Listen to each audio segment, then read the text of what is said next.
Mike Woodson received a healthy $1 million raise in his package, which was kind of unexpected, but that's a healthy raise, man. Yeah. I mean, I'm not even talking about for the normal person. I'm talking even for that. That's normally it's like, hey, he's going to get a bump, 250,000 this year, 500 next year, and $1 million in 3 years if he's still. I mean, that's usually how it goes. It's usually not bam. Mm-hmm. Well, they got him pretty cheap to start. I mean, and remember, when they got him, it was they got Woodson and they threw a whole lot of money at Thad Matta. Like that was a big piece of the deal. 400,000 to Thad, 400,000 to Dane Fife. Mm-hmm, yeah, so there was a lot of money being thrown around at that point, and Mike Woodson didn't get all of it. I think that's something you got to remember about. It was like, okay, like a certain amount of money was kind of, well, there's 800,000 of it right there. Yeah, exactly. So basically, but you also have Calbert Cheney though on staff now.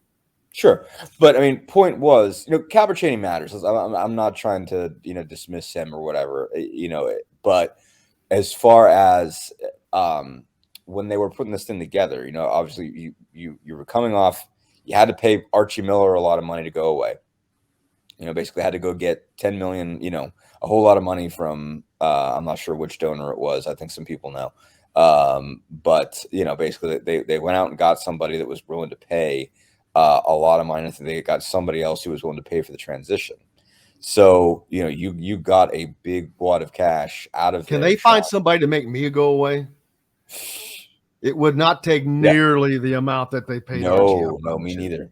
I will also stop writing for $5 million a year. That's fine. I will shut my mouth faster than you've ever seen it, brother. Mm-hmm, real quick. But yeah, no, I think because they had to pay Archie a lot.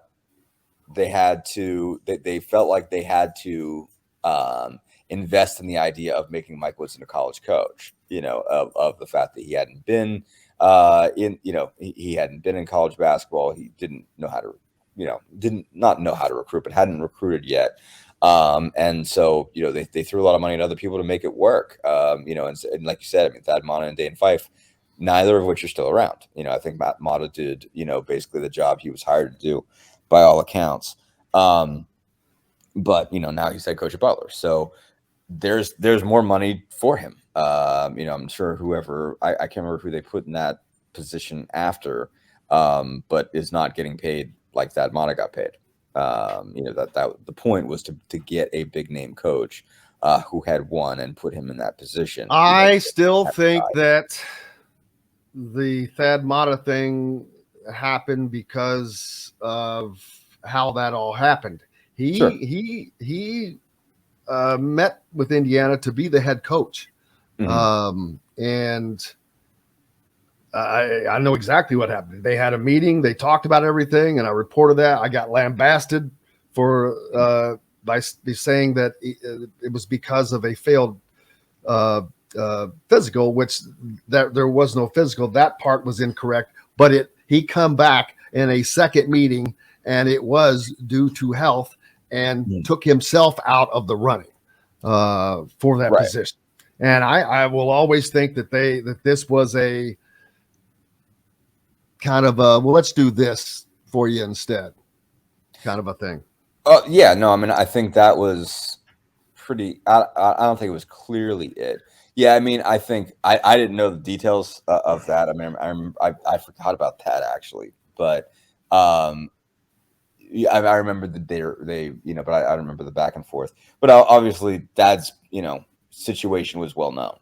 Still is, and so obviously those were some questions I asked. I went over to his introductory press conference. Obviously, it's a short little trip for me.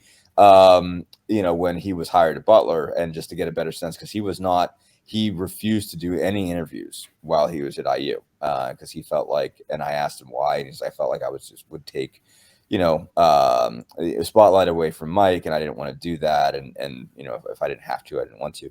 And he joked with me and he said, JD Campbell told me I can't. And he said, no, that's actually not true. he's, so I think he had to feel a lot better. Like, I think he had to go through a year on a sideline. I mean, he, was actually, he wasn't on the sideline, was he? I don't know. He had to go through a year back in basketball, I think, and just to be back around it and tell himself that he was going to be okay. Because, obviously the last year at Ohio State had been really bad, and he'd had just some really bad stretches physically at Ohio State, where, I mean, he was coaching from that big stool, and then, he's like, I couldn't get through a practice, and so between the foot and the back, it's just, because he's got the drop foot, and it's just painful. And so, yeah, like I think he had to be around it again to tell himself that he could do it. And I think, I don't know if it was, like, I guess you're saying it was his call, or, but, they obviously decided, hey, you can't do this. I think they'd have been happy to have him. I mean, if they'd have hired Thad Matta, everybody would have been thrilled, if that's the move that they made.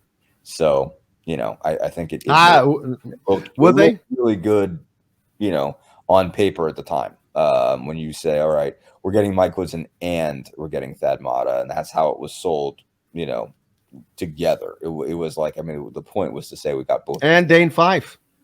Sure. Yeah. And Dane Fife too. And you're just like, okay, you're going to also hire Dane. And so all that money is there. And so now, both of those guys are gone, there's a lot more money to pay Mike Woodson. And now they trust him at this point to run his own program, and they don't have to, worry about sort of having guardrails.